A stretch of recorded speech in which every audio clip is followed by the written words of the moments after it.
Japanese stocks have never been a better bargain than right now.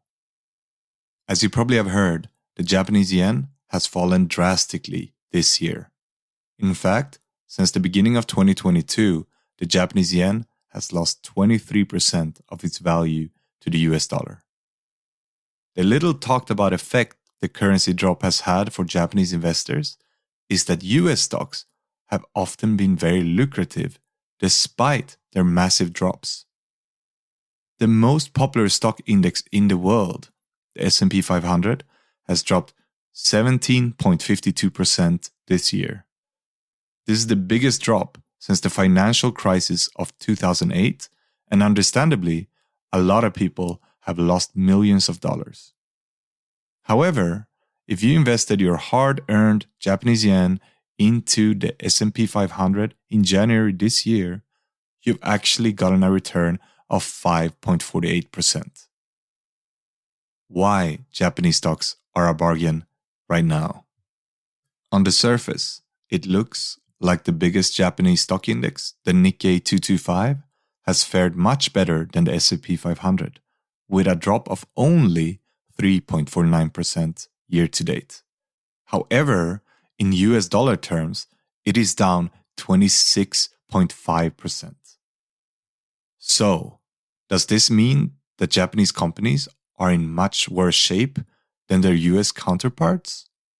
No. In fact, the Japanese yen drop has likely made them more competitive. You see, Japan is a significant export economy and has exports in excess of 700 billion US dollars of goods annually, making it the fourth largest export economy in the world. Pre-COVID, the country enjoyed a positive trade balance of 59 billion US dollars, with a total annual export of 713 billion US dollars, exceeding imports of 653 billion US dollars.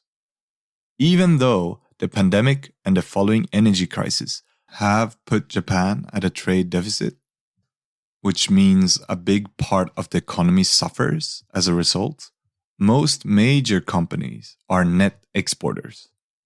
Looking at the 10 largest companies in Japan, 6 of them are export-oriented. As such, a cheap yen makes exports much more profitable for them, and profits are likely to go up. Hence, even though a lot of companies' stocks have fallen this year, their profits are likely to be substantially higher.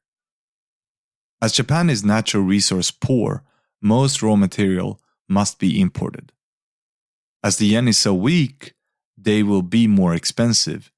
But as Japanese exporters are high-end manufacturers and processors, the input material cost is mostly a small part of the total export value. Hence, a weak yen is net positive for Japan Inc. Of course, headwinds like a further dip in the yen or a global recession could make Japanese stocks drop even further. However, looking at their fundamentals, there has never been more undervalued companies in Japan than right now. As such, the only logical conclusion is that Japanese stocks look like a bargain of the century for Japanese and foreign investors alike.